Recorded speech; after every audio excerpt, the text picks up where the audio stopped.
Assalamualaikum warahmatullahi wabarakatuh. Pada kesempatan kali ini, saya akan menjelaskan secara singkat dan memperkenalkan utas teoritis yang berupaya memahami dan menjelaskan tentang ketidaksetaraan gender dalam physical education atau pendidikan jasmani, dan berbeda dari pemikiran feminis. Sebelum memperkenalkan 3 bidang utama, sangat penting untuk mengakui bahwa teori-teori ini mendukung beberapa masalah yang akan datang. Tetapi, teori itu juga berkembang sebagai hasil dan praktik profesional dan penelitian empiris. Feminisme selalu mengakui bahwa praktik harus menjadi landasan teoritis dan bahwa teori dapat menginformasikan praktik. Untuk mengusulkan strategi perubahan, wacana feminis bertujuan untuk memahami dan menjelaskan ketidaksetaraan hubungan gender antara anak laki-laki dan perempuan, anak perempuan dan anak laki-laki. Feminis yang berbeda telah mengembangkan berbagai feminisme dan aliran pemikiran, masing-masing berfokus pada topik dan isu tertentu. Meskipun kita tidak dapat mendalami teori-teori feminis secara mendalam dalam bab ini, namun penting untuk menarik perhatian pada beberapa ide dan isu mendasar yang terletak di jantung pemikiran feminis. Penting juga untuk menyadari bahwa untaian ini tampaknya tidak memiliki batas yang jelas atau sama sekali berbeda antara satu dengan yang lainnya. Karena itu, penting untuk diingat bahwa tidak ada teori yang dapat sepenuhnya menggantikan yang lain. Feminis liberal masih ada sampai sekarang, seperti halnya feminis dengan sikap teoritis dan politik radikal, sosialis atau post-strukturalis. Alur utama pemikiran feminis yang berdampak pada physical education adalah liberal, radikal, sosialis, dan post-strukturalis. Untaian feminisme penting lainnya yaitu feminisme kulit hitam, memiliki dampak yang sangat kecil pada penelitian, kebijakan, dan praktik physical education. Nah, di dalam physical education ini, feminisme liberal berfokus pada diferensiasi gender dari kegiatan yang ditawarkan kepada anak laki-laki dan anak perempuan. Perdebatan awal tentang gender dan physical education selama tahun 1970-an dan awal 1980-an berfokus pada kesempatan yang sama dan masalah akses. Kekhawatiran utama adalah perbedaan akses ke aktivitas pada kurikulum pendidikan jasmani yang ditawarkan kepada anak perempuan dan anak laki-laki.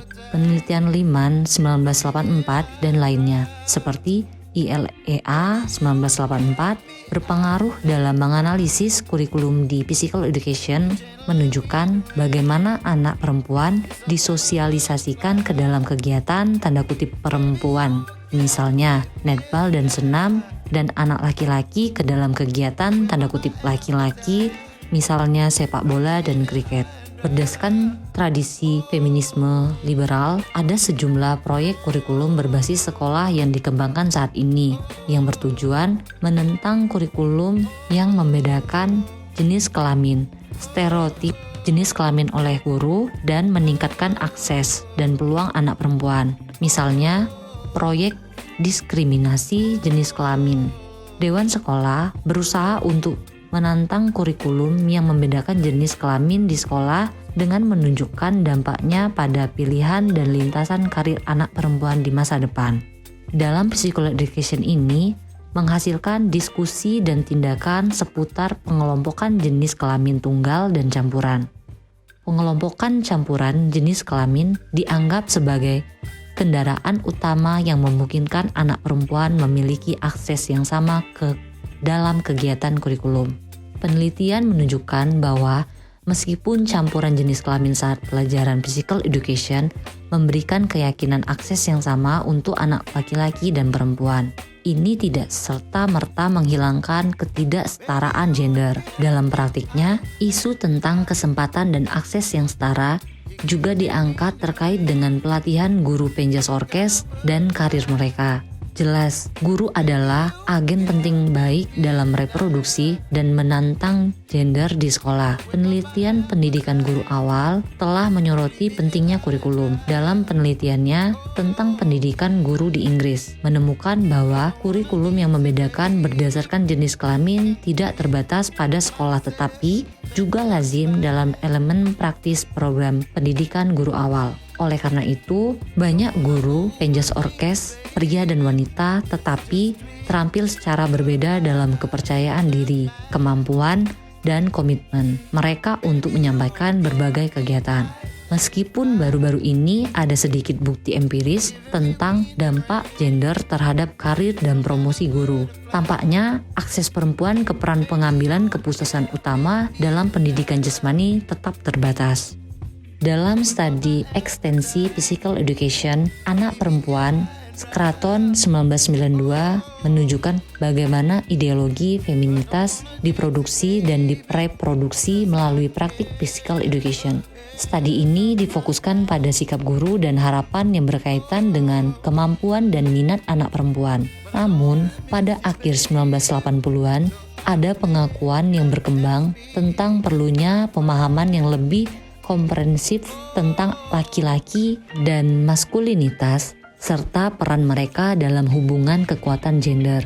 Baru-baru ini telah diperkenalkan sejumlah kebijakan baru di Inggris yang dirancang untuk meningkatkan standar pendidikan jasmani atau physical education dan meningkatkan tingkat partisipasi kaum muda sebagai bagian dari strategi nasional, strategi tautan pendidikan jasmani dan klub olahraga sekolah.